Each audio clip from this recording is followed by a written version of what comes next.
Il y a 2 ans, Thomas de Charentenay quitte Lyon pour se balader sur le Pilat, près de la pierre des Trois Évêques. Situé en pleine forêt, à 1200 mètres d'altitude, c'est un endroit qu'apprécient les randonneurs. Curieux de nature, Thomas s'aventure au-delà du sentier.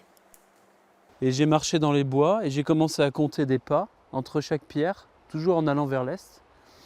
Et je me suis mis à compter 12 pas, une pierre, 12 pas, une autre pierre. Et à ce moment-là, je me suis dit, il y a quelque chose.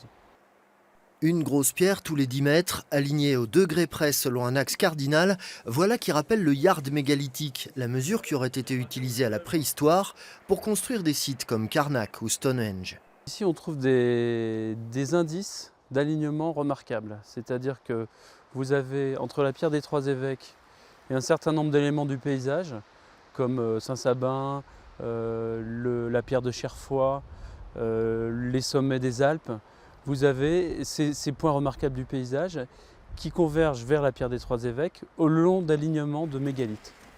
Alors Thomas contacte un ami passionné de mathématiques qui décèle dans certains alignements entrecroisés des formes géométriques basées sur le triangle de Pythagore.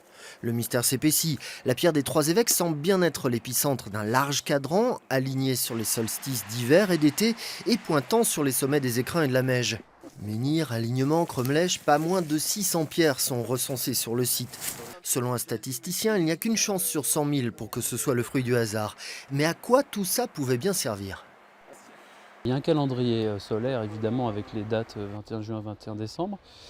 Il y a un calendrier astral, parce que le nord, on le trouve facilement comme ça. Il y a aussi une carte de la région, qu'est-ce qui est remarquable dans la région, les sommets des Alpes.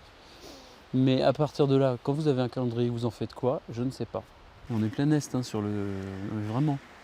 Le collectif a contacté historiens et universitaires. Aucun ne s'est montré disposé à les aider. Certains n'y voient que l'action de l'érosion et du hasard.